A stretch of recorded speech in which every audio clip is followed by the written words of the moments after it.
filósofo inglês Francis Bacon é conhecido como o primeiro representante de um movimento chamado empirismo britânico.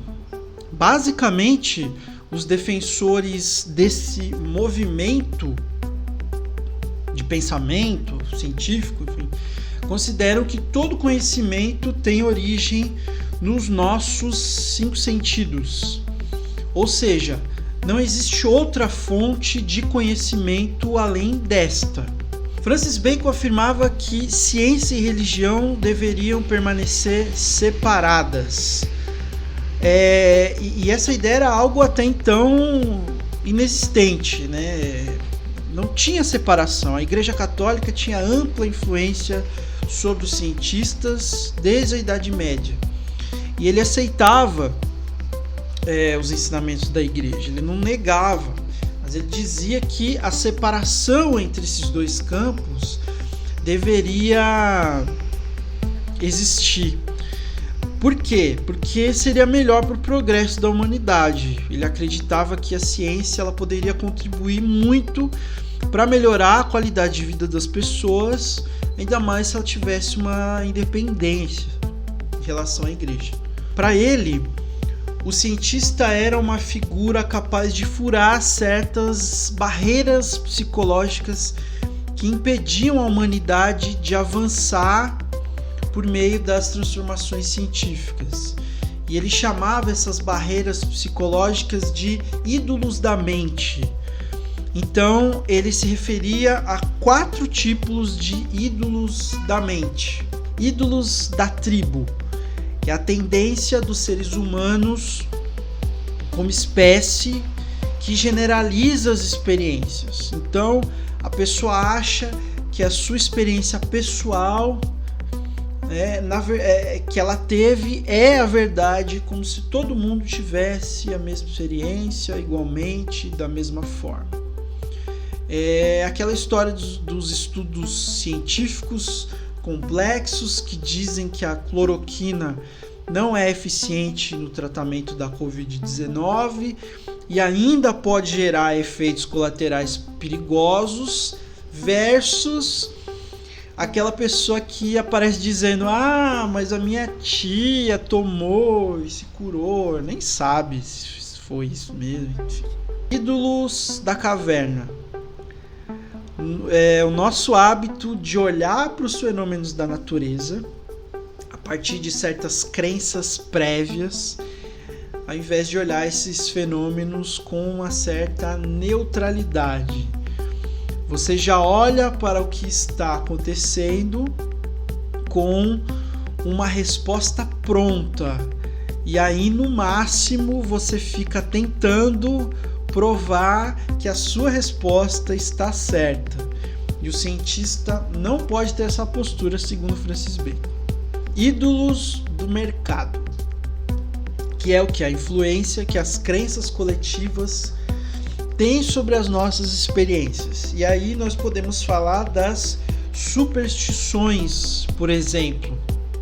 É tipo não conseguir passar por baixo da escada porque não dá sorte.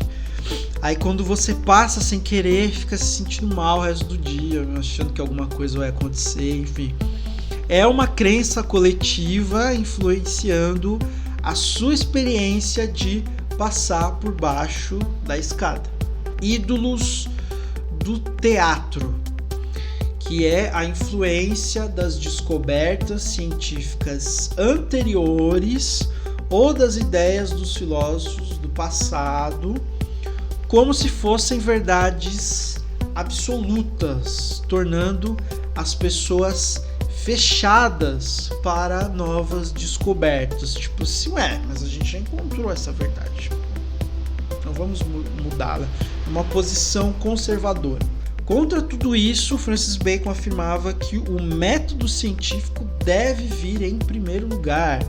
O método é um procedimento de investigação que deixa de lado os tais ídolos da mente e consegue explorar a natureza com neutralidade, como se o cientista fosse uma espécie de máquina sem cultura ou sentimentos ali no momento em que ele está fazendo o trabalho dele. É tipo obedecer uma receita para fazer um bolo. Basta reproduzir o que está ali na receita para que o bolo saia certo. Do mesmo modo, basta o cientista seguir a metodologia científica para que ele não se perca com os preconceitos gerados pela cultura, enfim, todos esses ídolos da mente aí que eu falei. O método proposto pelo Francis Bacon consistia em pegar uma afirmação sobre algum fenômeno e testar exaustivamente todas as formas possíveis para derrubar essa afirmação. Tipo, a afirmação assim: você está sendo traído ou traída. Aí você vai testar essa afirmação de todas as formas possíveis, tentar falsificá-la. Caso ela resista a todos esses testes, ela será uma afirmação verdadeira, enquanto ela conseguir se sustentar, certo? Caso o único teste demonstre que é mentira, aí ela já não pode ser afirmada como uma verdade tão verdade assim, sabe? Meio isso. As críticas que o Bacon sofreu por parte de outros cientistas e pensadores foi devido ao fato de que ele desconsiderava qualquer pensamento que fugisse ao método científico. Ele não considerava, por exemplo, que a imaginação tem um papel importante para o avanço das descobertas científicas. O cientista apresenta novas possibilidades a serem testadas também porque ele consegue imaginar explicações diversas.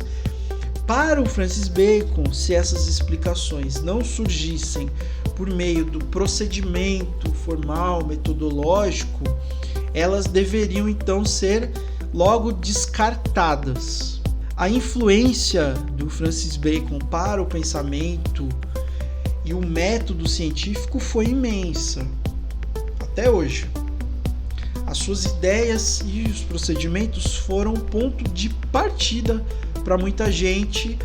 Por exemplo, o Descartes, na filosofia, manteve a ideia de que o rigor metodológico é importante para a construção do conhecimento.